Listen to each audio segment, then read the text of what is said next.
Good afternoon student. जैसा कि हम लोगों ने चैप्टर 1 हिंदी का चैप्टर 1 कंप्लीट किया हुआ है। अब हम चैप्टर 2 रीडिंग करने वाले हैं। चैप्टर 2 का नाम है घी गुड़ और शहद देने वाला वृक्ष।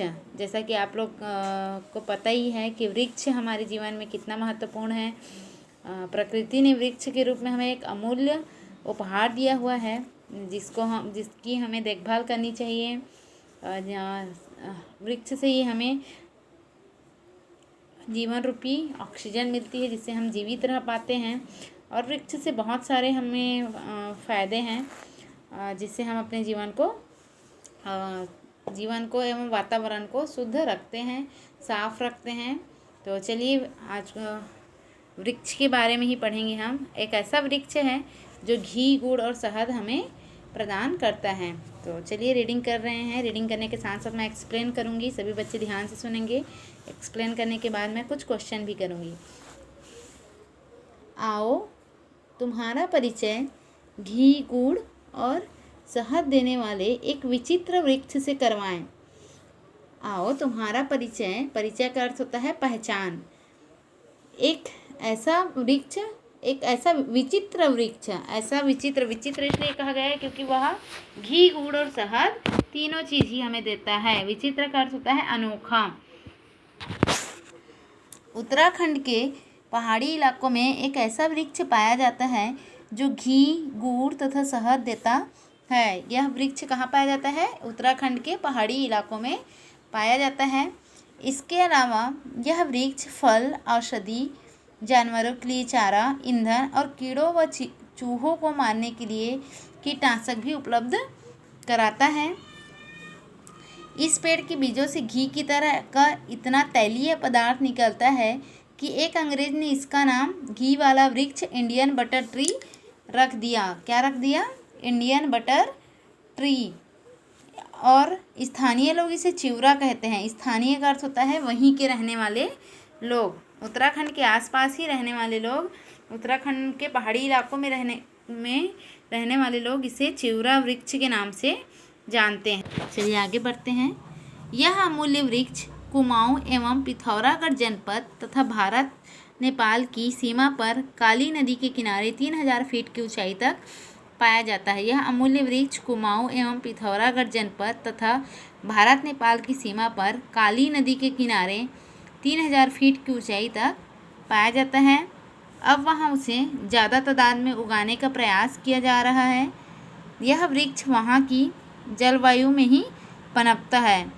यह ऐसा वृक्ष है जो उत्तराखंड की ही जलवायु पर पनपता है, इसलिए इसे अन्य जगह पर इसको नहीं, इसका जो पेड़ है वो अन्य जगह पे, इसका जो वृक्ष है वो किसी अन्य जगह पे नहीं पाया जाता। अतः वहाँ के लोगों के लिए यह कल्प वृक्ष के समान है। यह वहाँ के लोगों के लिए कल्प वृक्ष के समान है। चलिए पढ़ते हैं आगे। उन इलाकों में लोगों के लिए घी का यही एकमात्र साधन है।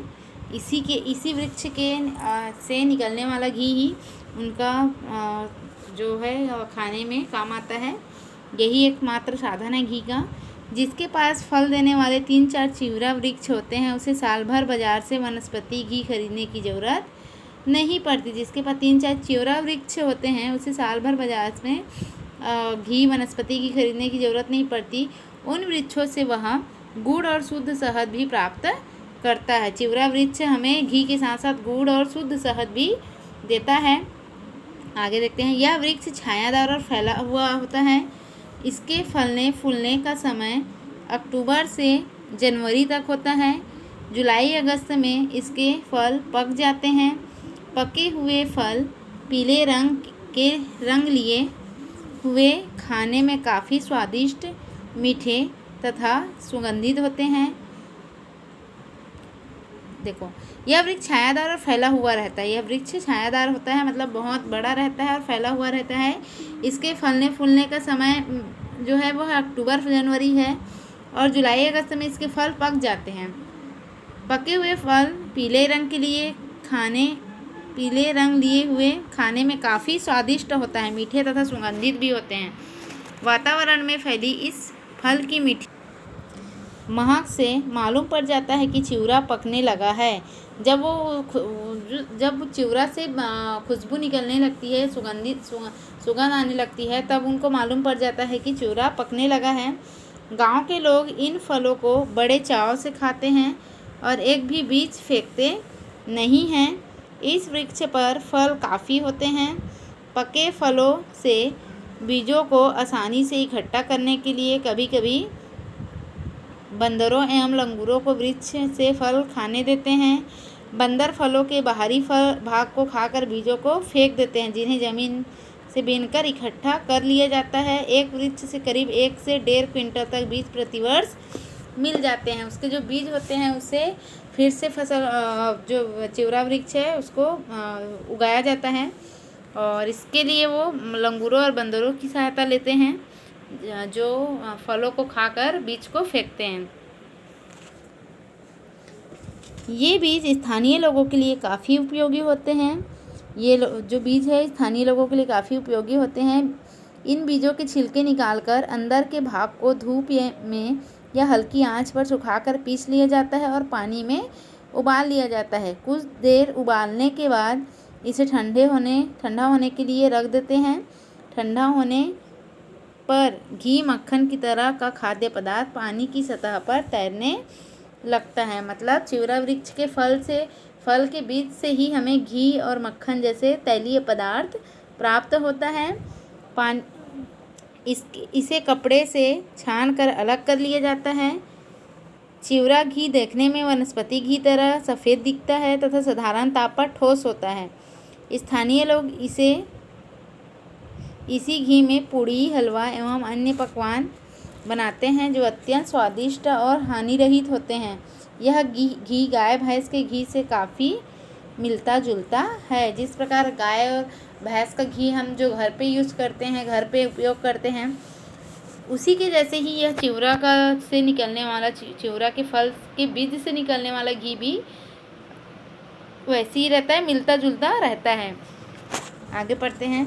मिट्टी के तेल के अभाव में यह घी जलाने के काम भी आता है। यह बिल्कुल मोमबत्ती की तरह धुआं रहित जलता है। यही नहीं, जाड़ों में जब हाथ पैर तथा ठंड से फटने लगते हैं या गाठियावाद हो जाता है, तब स्थानीय लोगों के लिए चिवड़ा घी एक अचूक दवा का काम करता है। वे इसी घी को गर्म कर धूप में मालिश करके रोग का उपचार करते हैं। अर्थात घी खाने के साथ साथ उपचार के लिए भी, स्थानीय लोगों के उपचार के लिए भी प्रयोग में लाया जाता है। चिवड़ा घी में एक महत्वपूर्ण रसायन होता है जिसे पामेटिक अम्ल कहते हैं। चिवड़ा घी में एक महत्वपूर्ण रसायन होता है जिसे पामेटिक अम्ल कहते हैं। चिवड़ा वृक्ष में ऐसा कौन सा रसायन होता है? तो उसका उत्तर होगा पामेटिक अम्ल कहते हैं उसे। जो एक रसायन होता है उसको पामेटिक अम्ल कहते हैं। यह रसायन विभिन्न औषधियों तथा सौंदर्यवर्धक रसायनों को बनाने में काम आता है। अक्टूबर नवंबर के महीनों में जब यह वृक्ष अच्छी तरह पुष्पित का अर्थ होता है फूल जाता है, उसमें फूलने लगता है, तब इसके सफ़ेद फूल मधुमक्खियों के प्रमुख आकर्षण केंद्र होते हैं। यही कारण है कि पिथौरागढ़ और नेपाल के पास के इलाकों में जहाँ चिवड़ा के वृक्ष अधिक होते हैं, शुद्ध एवं सुस्वादु का अर्थ होता है स्वादिष्ट शहद हमेशा उपलब्ध होता है। उस जो फूल चिवड़ा वृक्ष के पेड़ में जो फूल लगा होता है उसमें मधुमक्खियाँ आकर बैठती हैं, आकर्षण का केंद्र होता है, वो आकर बैठती हैं, जिससे हमें शहद मिलता है, शुद्ध शहद की प्राप्ति होती है। यदि मधुमक्खी पालन गृहों को इन्हीं वृक्षों के पास रखा जाए तो शहद सुगमता से मिल सकता है, परंतु इसके लिए बाकायदा वैज्ञानिक तकनीक अपनानी पड़ेगी। जब ये चिवड़ा वृक्ष पुष्पित होते हैं, जब ये जो चिवड़ा वृक्ष जो है फूलने लगते हैं, तब स्थानीय लोग इन पर चढ़कर बड़ी सावधानी से डाली को हिलाकर फूलों का रस बर्तन में इकट्ठा कर लेते हैं। मधुमक्खियों द्वारा जो शहद रहता है उसको बर्तन में आसानी से ले लेते हैं, इकट्ठा कर लेते हैं और इसे छान व उबाल कर गुड़ प्राप्त कर लेते हैं। यह गुड़ देखने खाने में बिल्कुल गन्ने के रस के से बने गुड़ जैसा ही होता है। लोग इसे औषधि के रूप में प्रयोग में लाते हैं। फूलों के रस से बना यह अनोखा गुड़ नेपाल और पिथौरागढ़ में उन्हीं इलाकों में मिल सकता है जहाँ चिवरा वृक्ष होते हैं, क्योंकि इसका जितना उत्पादन होता है वह सब स्थानीय स्तर पर ही खप जाता है। जितना उसका वहाँ पे उत्पादन होता है, उपज होता है, उतना ही स्थानीय स्थल पर वह ख़त्म हो जाता है, खप जाता है, खपत हो जाती है। हाँ, तुम चाहो तो वहाँ जाकर इस अनोखे वृक्ष के घी, गुड़ और शहद का लुत्फ़ उठा सकते हो। अगर तुम्हें इस अनोखे वृक्ष के घी और गुड़ और शहद का लुत्फ़ उठाना है या उसका स्वाद लेना है तो वहाँ जाकर ले सकते हो। वैज्ञानिकों को इस वृक्ष की ऐसी पौध तैयार करनी चाहिए जिससे यह अन्य क्षेत्रों में भी पर्याप्त मात्रा में उगाया जा सके और इसका बड़े पैमाने पर भरपूर लाभ प्राप्त हो सके। क्योंकि यह वृक्ष चिवरा वृक्ष है बच्चों, उत्तराखंड के ही पहाड़ी इलाकों में पाया जाता है। तो वैज्ञानिकों को एक ऐसा वृक्ष की पौध तैयार करनी चाहिए जिससे यह सभी जगहों पर उपलब्ध हो सके, सभी जगह पे इसका जो उत्पादन क्रिया है वो हो जाए, जिससे सभी को इसका लाभ हो।